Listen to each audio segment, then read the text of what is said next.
The Cars Tour has postponed their upcoming race at New River All-American Speedway that was scheduled for this upcoming weekend. Before we get into this, I'd like to ask you, please hit that subscribe button, hit that bell for notifications so you don't miss any of our future videos here at John Trent Racing.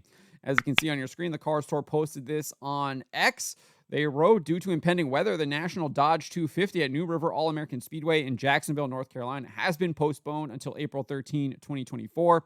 An updated schedule will be released in the coming weeks. Tickets already purchased for this weekend's event will be honored on April 13th. So it obviously sucks that they are going to be postponing the race due to this weather, but there might be some good news for race fans coming out of this.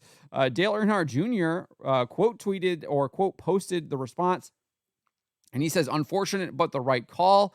And my calendar looks empty April 13th," hinting that he might hop in the driver's seat and and race in that Cars Tour race. He is known to race in that late model stock car division. He typically races down there at Florence for their big races. Obviously, he raced earlier this year in the Icebreaker, and he usually races in the South Carolina 400. And then I guess last year they did a tie-in race to the South Carolina 400 where you can race your way in. I can't recall the name of that right now, but it ties in with the NASCAR Cup Series weekend at Darlington, and he raced there last year. So it looks like he might actually hop in to the car for the Cars Tour race that's being rescheduled for April 13, 2024.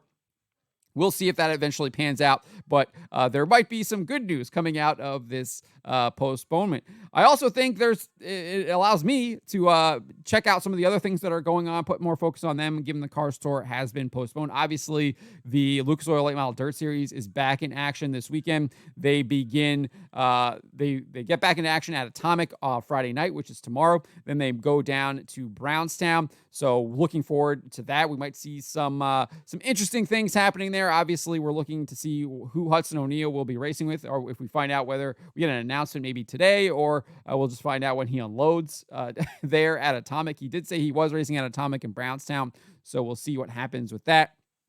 And then obviously you have the big King of the Modifieds race at South Boston for the Smart Tour, what $20,000 to win race. That also coincides with the beginning of their weekly series, and we'll get the late model stock division racing there. So it's possible we will see a lot of the drivers who might have been racing at New River All-American Speedway decide to detour to South Boston to compete in the weekly series at South Boston. I know there's going to be a bunch of big names racing at South Boston already. We've got Peyton Sellers, you've got Mike Looney, you've got Landon Pembleton, you've got Trevor Ward defending Martinsville champion from last year, Landon Pembleton from 3 years ago now, I feel like. So a lot of big names going to be down there at South Boston in the late model stock car division. And then obviously some big names for that modified race. You've got Matt Hirschman, you've got Burt Myers. It's a who's who list. I think Doug Coby was on it. The only ones who were pretty much missing were Ron Silk, Justin Bonsignor, Kyle Bonsignor, and Ryan Preece to really it's the best of the best in modifieds for asphalt. So some really good racing expected to happen this weekend. So it's unfortunate that the Cars Tour is being postponed, but it looks like we might get to see Dale Earnhardt Jr. hop in the car in its rescheduled date on April 13th. But it also allows us to watch some other great racing that will be happening this weekend as well. But let me know what you guys make of the Cars Tour postponing their second race of the season at New River All-American Speedway due to the impending weather. Let me know in the comments below.